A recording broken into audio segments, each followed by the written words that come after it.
வா சந்திரா. என்ன போன்ல ஏதோ முக்கியமான விஷயம்னு சொன்னீங்க? என்ன வீட்டுக்கு கூட போகாம இப்படியே வர சொல்லிட்டீங்க.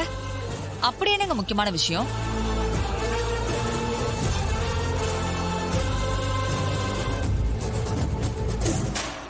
சந்திரா, நான் ஒரு சிக்கல்ல மாட்டிக்கிட்டேன்.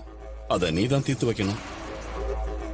என்ன சிக்கல்? நான் எலெக்ஷன்ல நிக்கிறதுக்காக ஒரு ஆளுகிட்ட வட்டிக்கு கொஞ்சம் நிறைய பணம் வாங்கியிருந்தேன். அத திருப்பி கொடுக்க முடியாம கொஞ்சம் இழுத்துக்கிட்டே இருக்கு. என்னால இப்ப திடீர்னு அவ்வளவு பணம் புரட்டவும் முடியல. இன்னைக்கு அந்த ஆள் வந்து சத்தம் போட்டுட்டு போயிட்டான். ஏன், என்ன சொன்னா? நாளைக்கு காலையிலக்குள்ள பணத்தை திருப்பி தராட்டி போலீஸ்ல கம்ப்ளைண்ட் பண்ணிடுவேன்னு சொல்லிட்டான். அவன் போலீஸுக்கு போயிட்டா அவமானமா போயிடும். ஆமா மருமகளே, அவன் மானம் போற மாதிரி பேசிட்டு போயிட்டான். எங்களுக்கு ஒரே அசிங்கமா போச்சு. பணத்துக்காக ரொம்ப கேவலப்படுற மாதிரி ஆயிருச்சு. என்ன இப்படி சொல்றீங்க? பணத்துக்காக என்ன வேணாலும் பேசுவாங்களா?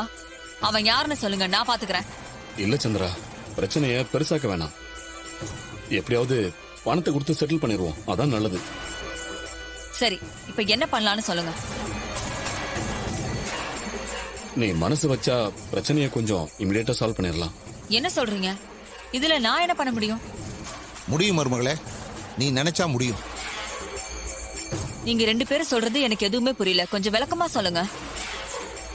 நீ இப்போ சண்முக பாண்டியன் வீட்ல இருந்து 100 பவுன் நகை வாங்கிட்டு வந்திருக்கல? ஆமா. அதுல இருந்து ஒரு 25 பவுன் நகையை கொடுத்தா போதும். அதை வித்து நான் அவன் கடனை அடைச்சிருவேன்.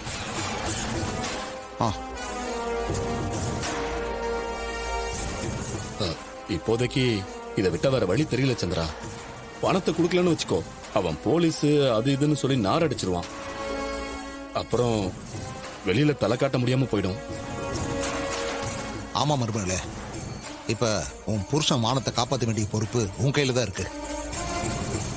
நகையை கொடுத்து உதவுனா உன் புருஷன் அவன் பிரச்சனையிலிருந்து வெளியே வந்துடுவான்.